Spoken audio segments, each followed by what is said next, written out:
여러분 안녕하십니까? 윤창중입니다. 여러분 제가 윤창중 칼럼 세상이라고 하는 블로그를 운영하고 계시는 거 뭐 다 잘 아실 겁니다.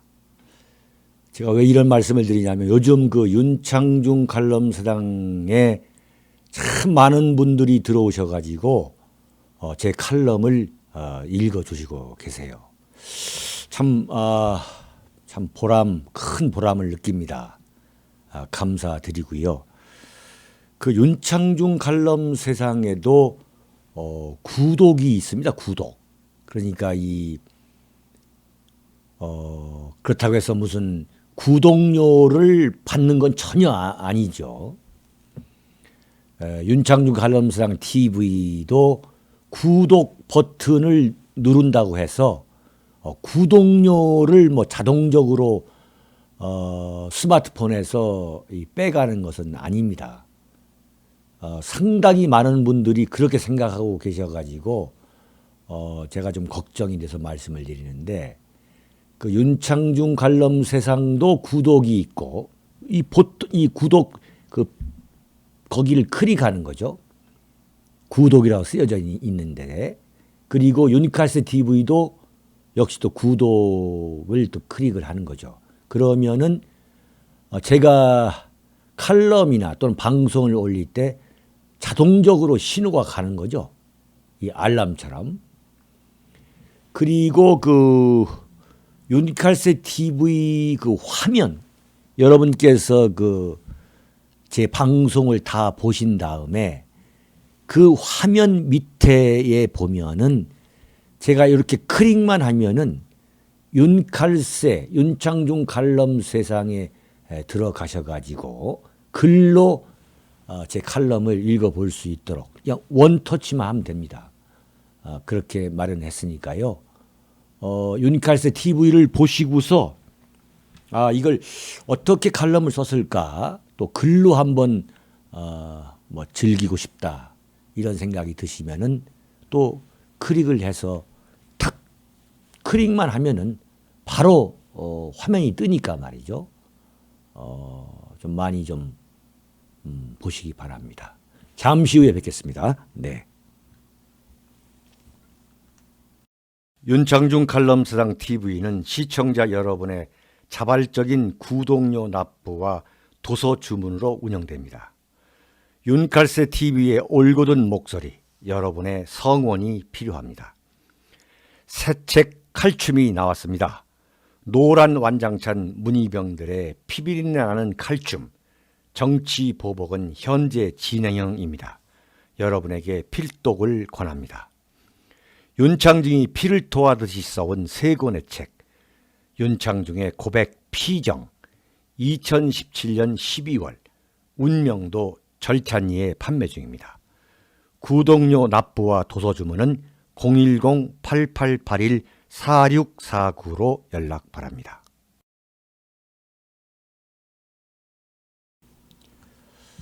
예. 오늘은 대통령 통일외교 안보 특보라고 하는 문정인 씨에 대해서 제가 좀 상세히 좀 말씀을 드릴까 합니다.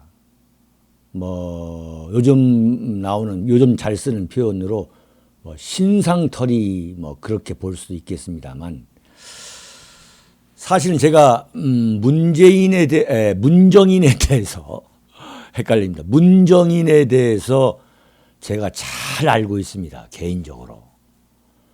제가 1998년에 일본 게이오 대학교에서 1년 동안 방문연구원으로 제가 유학한 경험이 있고요. 그게 인연이 돼가지고 일본 게이오 대학하고 연세대학교 정치외교학과 간에 아주 긴밀한 서로 내내 자매 결연을 맺은 학교니까요. 그래서 문정인 교수하고는 여러 차례 식사 자리도 가져보고 또 세미나도 같이 해보고 하면서 안다고 하면 아는 그 관계죠.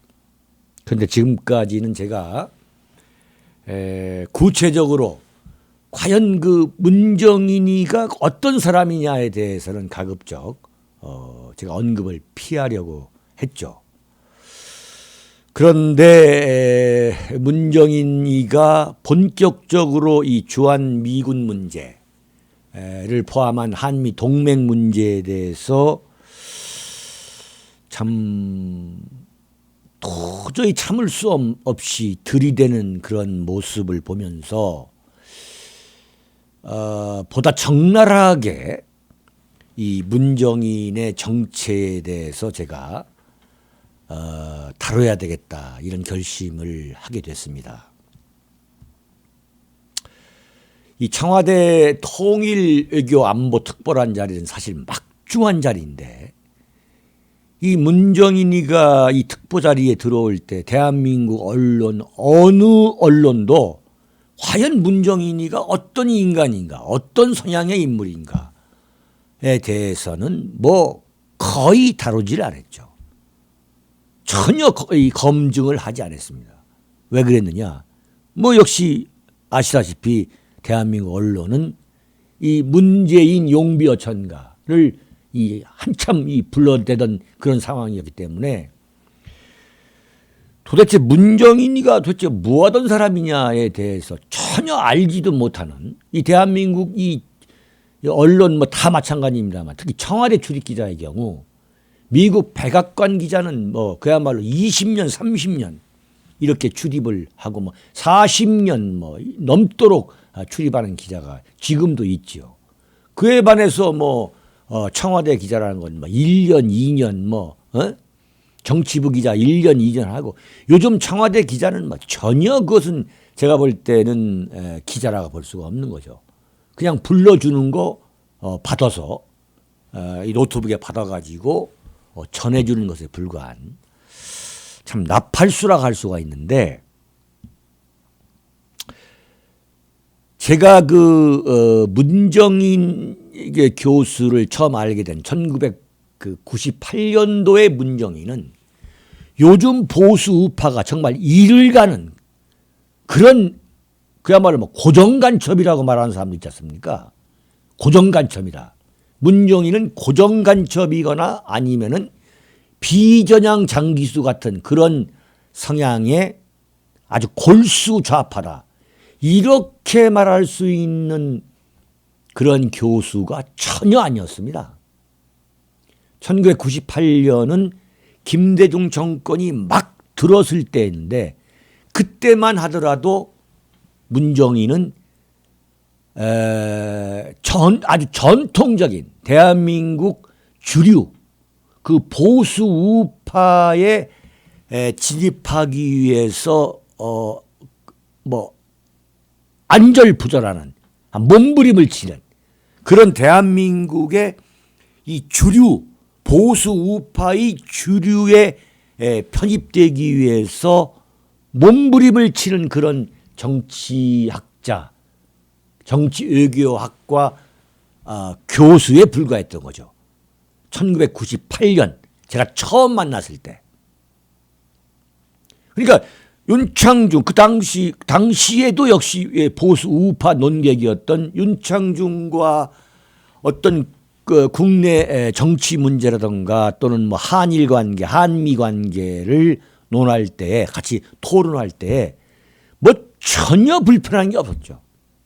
완전히 참 그야말로 보수 우파의 입장에서 서로가 의견을 함께 했던 거죠. 그런 사람이었어요. 그런 사람. 그런데 이 양반이 그 98, 99년이 되면서 어떻게 이 노선이 바뀌는 걸 제가 목격했냐면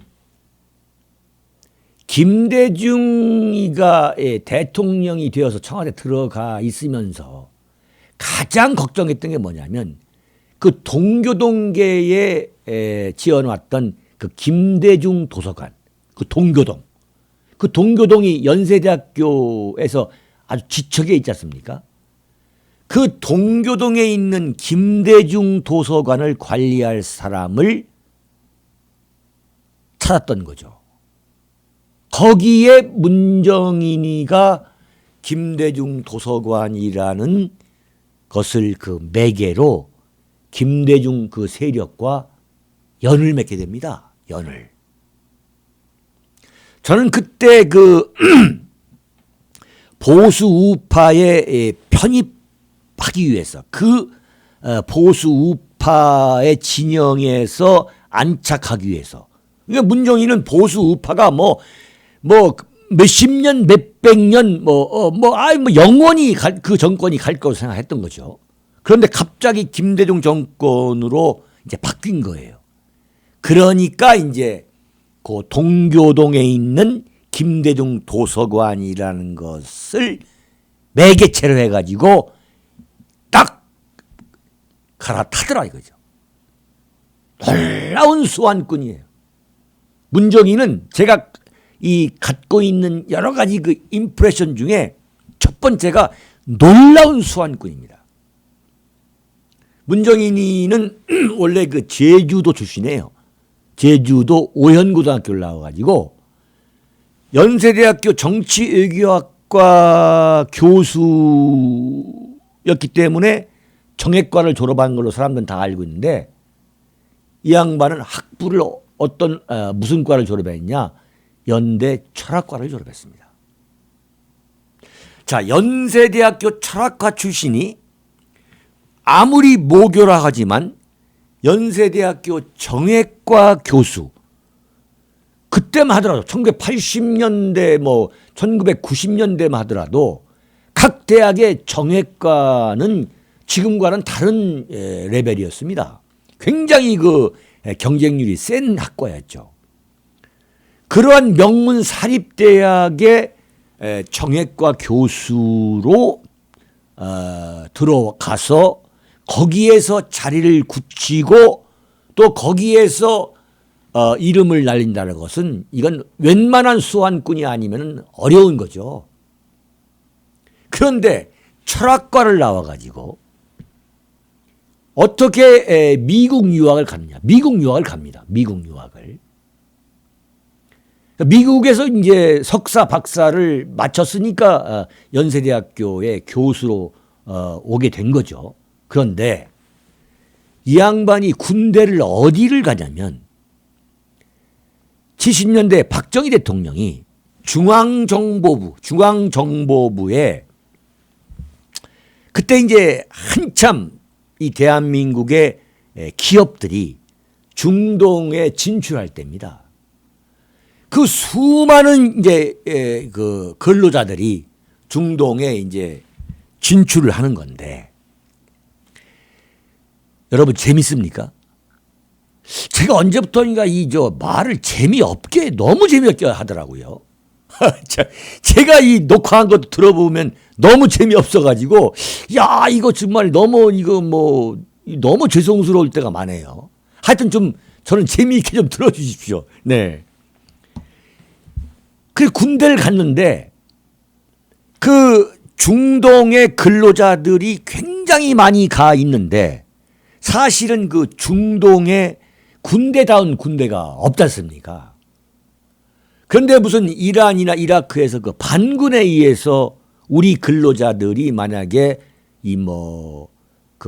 인질로 잡힌다든가 하는 그러한 그 사태가 오게 되면 그 인질로 잡힌 우리 근로자들을 그 구출해낼 병력이 그 중동 국가에는 사실상 그때만 해도 없었던 거죠.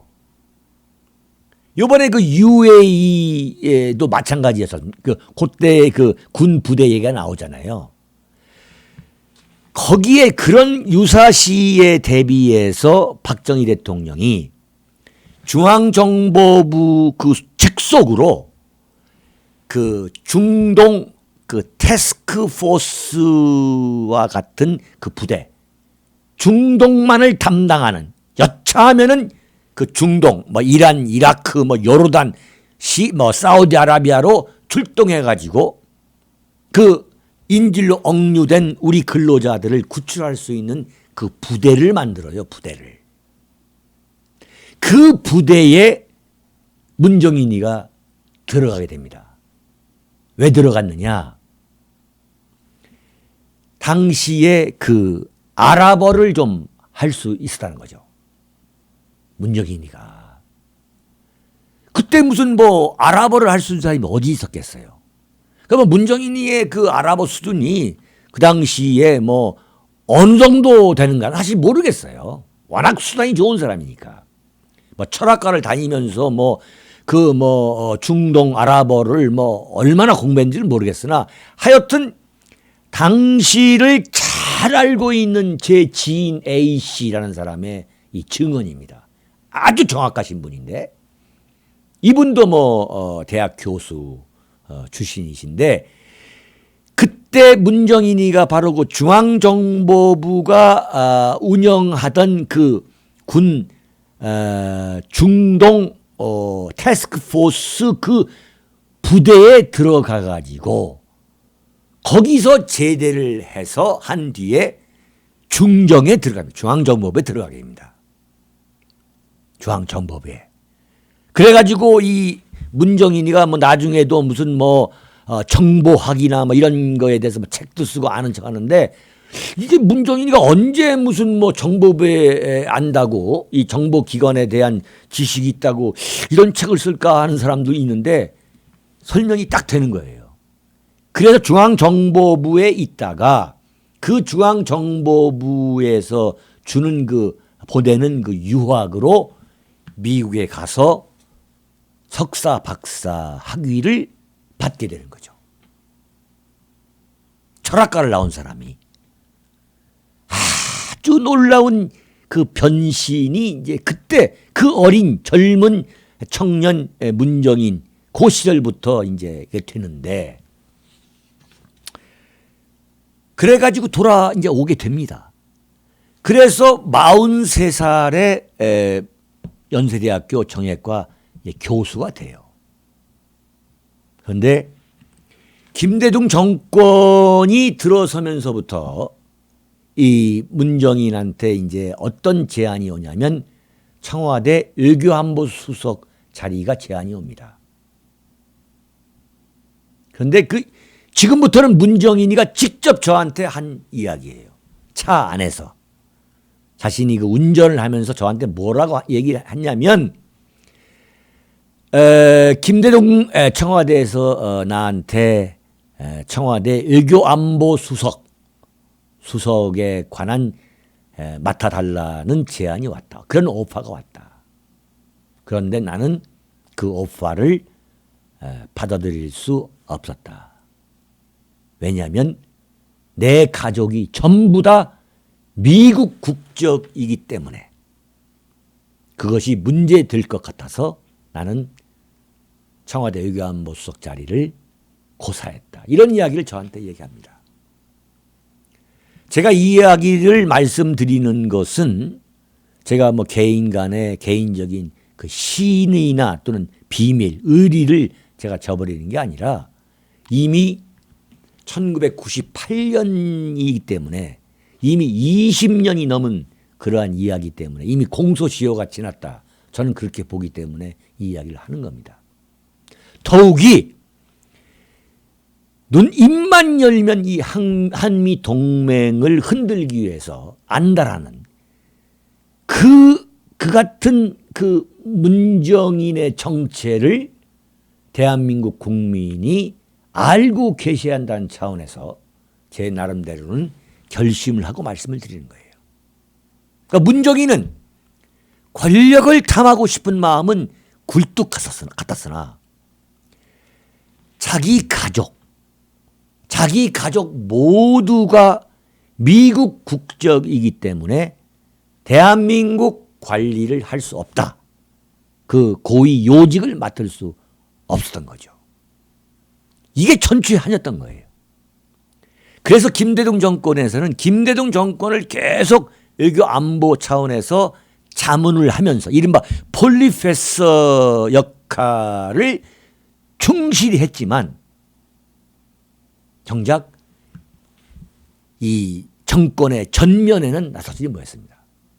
그래서 김대중 그 도서관, 김대중 도서관을 이 관리하면서 김대중 정권 세력과 유대를 강화하는 그 정도에서 이제 그쳤던 거죠. 그런데 노무현 정권이 또 들어서는 거예요. 노무현 정권이. 그래서 만들어낸 국리에낸 아이디가 뭐냐면 동북아위원회라는 걸 만듭니다. 뜬금없이. 그런데 저는 왜 동북아위원회라는 것을 만들려고 하는지를 저는 그때 알았죠. 왜 그러냐. 문정인이가 그 가족들의 그 미국 국적 때문에 그게 걸림돌이 됐기 때문에 전면에 나서지를 못한다 이거죠. 왜냐하면 고위 요직에 올라가면은 언론이 그 사실상 인사청문회와 같은 그 검증을 하기 때문에 자기가 어렵다 이거예요. 그러니까 의회 도로를 판 거예요. 그게 동북아위원회인데 그 동북아위원회의 그 위원장을 맡게 됩니다. 그때 그 위원장을 맡아가지고 제가 말씀드리는 그 가족들의 뭐 취업과 관련된 뭐 의혹이라든가 또는 그 미국 국정 문제가 부분적으로 이제 보도가 흘러나왔던 건 흘러나왔었죠. 그러나 이렇게 제가 정면으로 이야기하는 것은 처음입니다. 완전히 보수 우파에 이 편입하기 위해서 그 보수 우파에 안착하기 위해서 참 몸부림을 쳤던 문정인이가 어떻게 변신하는가를 제가 똑똑히 봤던 거죠. 아, 이렇게 변신하는구나. 이렇게 변신하는구나. 그래서 이제 문정인 정권이 9년 만에 들어왔는데 9년 만에 문정인으로서는 뭐 예컨대 장관을 한다던가 예컨대 외교부 장관을 한다던가 청와대 외교안보 수석을 한다던가 청와대 비서실장을 한다던가 그런 자리를 갖고 싶은데 역시 가족의 그 미국적 문제 그게 또 여전히 걸림돌이 되는 거예요. 그러니까 어떤 편법을 썼느냐 특보라는 편법을 쓴 거예요. 아, 문정인이가 특보로 갈 때 왜 특보로 가느냐를 어떻게 보면 가장 잘 이해하고 있는 사람 중에 한 사람이 저였죠. 아, 이런 수법을 쓰는구나 또. 이런 수법을 써가지고 그러면서 자기가 또 그 여론으로부터 보수 우파로부터 이 몰매를 맞을 때 그때는 또 뭐냐. 나는 교수다. 나는 연세대학으로부터 봉급을 받는 교수다. 내가 왜 말을 못하느냐. 또 그러다가 그렇게 이제 완전히 이 기본적으로 뭐냐면 이 문정이라는 사람은 가치 기준이 이중적이에요. 이 더블 스탠다드를 갖고 있어요. 더블 스탠다드를. 언제든지 편하게 소위 말하는 직진할 수도 있고 후진할 수 있는 그런 인식 구조를 갖고 있는 게 문정인이에요. 좌도 될 수 있고 우도 될 수 있고 우도 될 수 있고 좌도 될 수 있고. 그래서 문정인이가 영어를 공부해가지고 미국으로 유학을 가서 다시 미국에서 돌아와서 그 교수를 하는 과정에서 처음에는 보수 우파로 시작했다가 지금 대한민국에서 가장 악랄한 좌익의 선두 심지어는 고정간첩이라든가 비전향 창기수라는 그러한 험악한 평가를 들을 정도의 좌익의 상징적 인물이 될 정도로 이 스탠스를 바꿔온 거. 이거 한마디로 이게 소위 말하는 변신의 귀재라고 할 수 있는 건데 불행하게도 20세기 초반 1900년 초반에 대한제국을 일본에 팔아먹었던, 도저히 팔아먹을 수 없는 나라를 팔아먹은 이완용의 그 변신 과정과 어쩌면 그렇게 똑같은지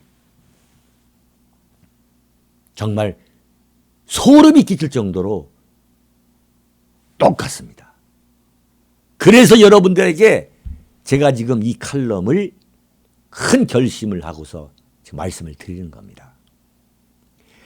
이완용이가 처음에는 친미주의였습니다. 친미주의자. 이른바 자발적 친미주의자.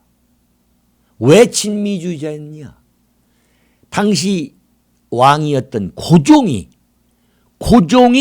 자신을 가장 유용하게 쓸 수 있는 게 뭐냐를 연구한 이완용은 자신이 영어를 공부해서 고종으로부터 이 신임을 받아야겠다는 그런 결심을 하게 되죠. 당시에. 그러니까 이 19세기 말엽, 20세기 초 그 상황이 그렇게 되는 건데, 이완용이가 결심을 하게 된 이유가, 영어를 공부해야겠다는 결심을 하게 된 이유가, 고종이 미국으로 하여금 당시 대한제국의 독립을 지켜주기를 간절히 바라고 있다. 고종은 친미 정책에 의존하고 있다라는 것을 이완용이가 간파를 해가지고 유경아 학원이라는 데 가서 들어가가지고 영어를 배웁니다. 고종이 이 고종이라는 이완용이가 말이죠.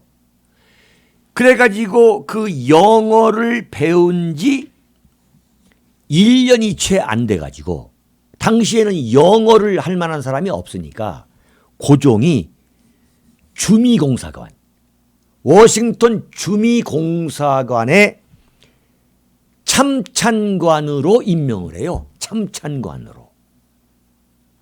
당시에는 첨단을 걷는 친미주의자, 친미파가 바로 이완용에서 이완용. 엄청난 거죠.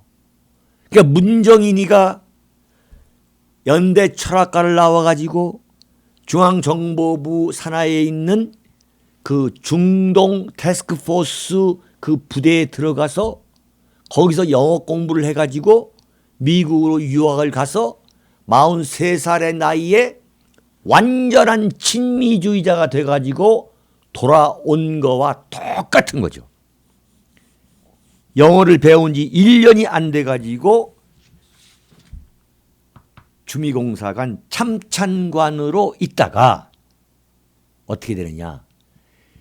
주미공사 대리까지 지내고서 귀국을 합니다. 여기서부터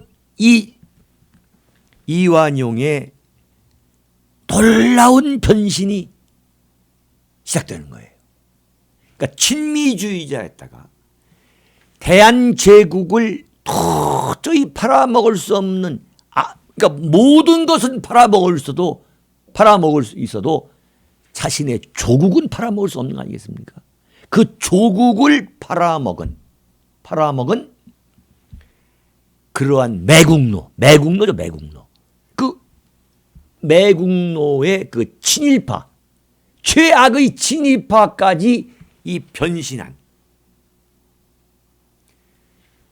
그러니까 한반도의 근세사에 있어서 이 변신의 규제 중에 그야말로 맨 앞에 있는 사람이 바로 이완용이라 볼 수 있는 거죠. 이런 변신의 규제 중에 이 현대사에 있어서 또 이 변신의 규제를 뽑는다면은 제가 말씀드린 문정인입니다. 그 친미주의자가 되기 위해서 유경학원에 들어가서 영어까지 공부해가지고 워싱턴 주미공사관의 공사 대리까지 지내온 그 친미주의자가 완전히 친일파가 되는 이 변실을 도대체 어떻게 설명할 수 있겠어요?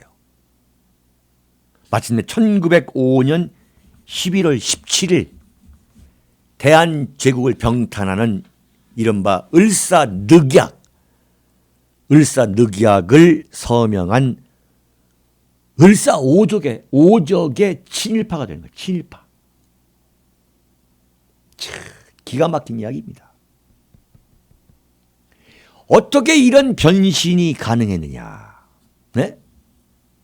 여기에 대해서 이완용 평전이란 책을 쓴 그 책이 있습니다. 이완용 평전. 여러분 이 책 한번 읽어보시면 참 흥미로운 책이에요. 이 한겨레 출판, 여러분들 싫어하는 한겨레 출판사인데 김윤희라는 분이 쓰신 이 책인데 아주 참 기념비적인 책입니다. 이 김윤희라는 이분이 어떻게 그 원인을 썼냐면 어떻게 해서 그 최대의 친미파가 어떻게 해서 을사오적의 친일파가 됐느냐. 국가와 민족의 가치를 미래로 밀어내고 미래로. 그러니까 지금 당장 국가와 민족이라는 건 중요한 게 아니다라는 말을 이렇게 지금 고상하고 현학적으로 표현한 거죠. 고종과 개인이 살아갈 현실을 끌어안으려 했기 때문이다. 이렇게 멋지게 표현을 했어요. 또 멋진 표현이 있습니다. 부조리한 현실에 분노할 줄 모르기 때문이다. 부조리한 현실에 분노할 줄 모르기 때문이다. 이것은 문정인을 분석하는 데에도 그대로 적용될 수 있는 표현이죠. 주한미군이 철수화되고 한미동맹이 완전히 파국이 되면 대한민국은 공산화가 된다는 그 엄연한 현실을 도저히 피할 수 없다. 그런 걸 누구보다도 잘 알고 있을 그 문정인이가 왜 주한미군과 한미동맹, 한미상호 이 방위조약에 대해서 끊임없이 그토록 처절하게 건드리고 있냐 이거죠. 그건 뭐냐? 문재인의 마음이 그러기 때문이다. 문재인의 마음이. 이번에 문재인 대통령이 이 문정인의 발언에 대해서 평화협정과 주한미군과는 무관하다고 얘기했지만 저는 그걸 100% 이상 믿지 않습니다. 문정인이가 뭐라고 했느냐? 나는 대통령과 청와대 그리고 촛불 민심을 대변한 사람이다 얘기했어요. 그리고 문정인은 지금까지 이런 경천동지할 발언을 쏟아냈는데 그 쏟아낸 모든 이야기가 다 문재인에 앞서가지고 마치 그 지뢰를 제거해주는 그 지뢰 제거맨 역할을 했어. 지뢰 제거맨.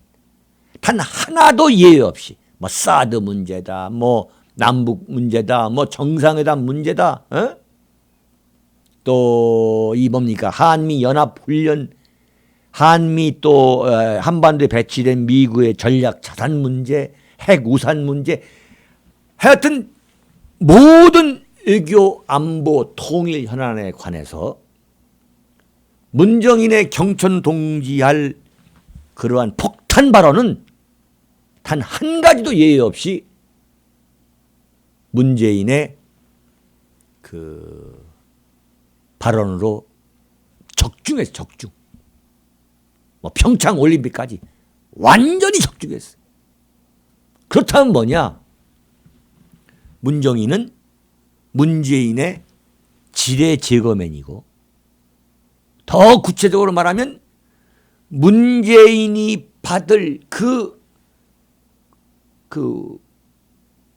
화살, 그 비난의 화살을 대신 맞아주면서 전사하는 일본의 가게무샤.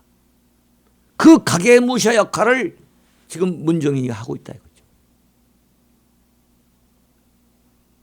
정말 큰일 났습니다. 정말. 그 가게무샤 역할. 네? 결국은 뭐냐? 결국은 한반도에서 평화협정이 추구하고 있는 그 최종적인 궁극적인 목표는 뭐냐? 제가 지난 일요일 날 제가 일요 호회로 말씀드린 대로 주한미군의 철수가 아니면 상식적으로 저는 물어보는 거죠. 상식적인 의문이고 이건 합리적인 의문인 거죠. 북한이 핵을 완전히 폐기하지 않은 상태에서 어떻게 평화협정을 서로가 공격하지 않겠다는 평화협정을 어떻게 맺는다는 것이 어떻게 논리적으로 가능한 이야기냐 이거지. 말도 안 되는 개소리를 하고 있는 거 아니겠어요? 또 평화협정을 맺는데 어떻게 주한미군을 그대로 둔 상태에서 또 한반도에 미국의 그 전략 자산, 전술 핵을 포함해 가지고 또 대한민국이 미국의 그 핵 우산, 뉴클리어 엄브렐러의 보호를 받는 상황에서 어떻게 논리적으로 평화협정을 맺을 수 있냐 이거죠. 새빨간 거짓말이죠.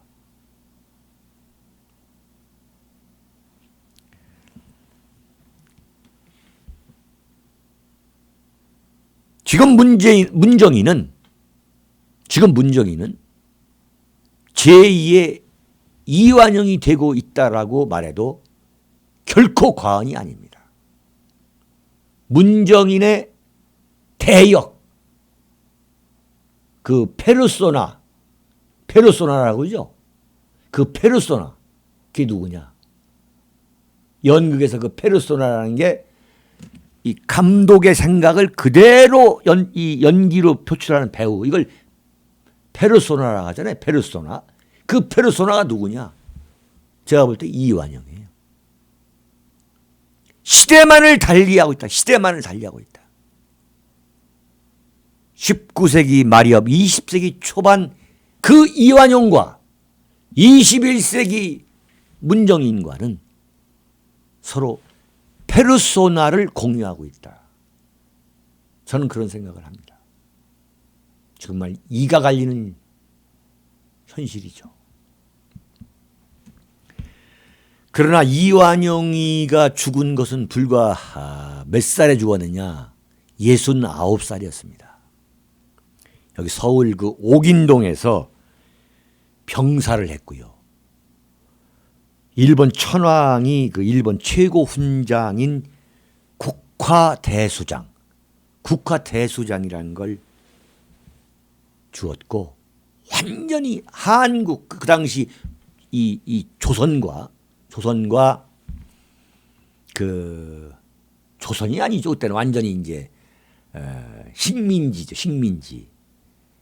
식민지 조선과 일본의 합동 국장이 벌어질 정도로, 국장이라 할 정도로 그야말로 참 성대한 참 장례식을 치렀습니다.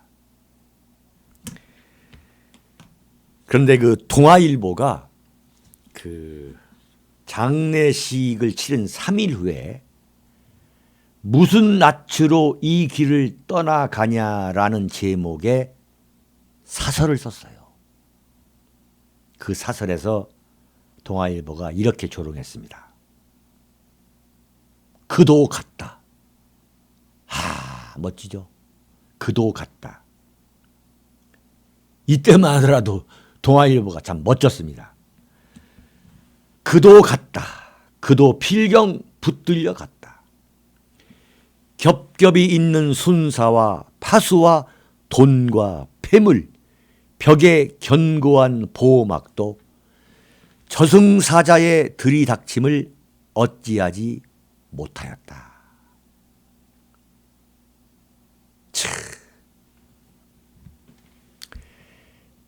이 이완용 평전을 쓴 그 김윤희라는 그 연구원이 팔 수 없는 나라를 팔아먹은 자가 바로 이완용이다.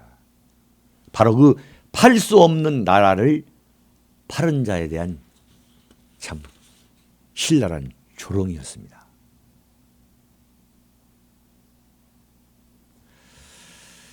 정말 문정인에게 돌려주고 싶은 동아일보의 사설 대목입니다. 여러분 재미있게 들으셨습니까? 여러분 감사합니다.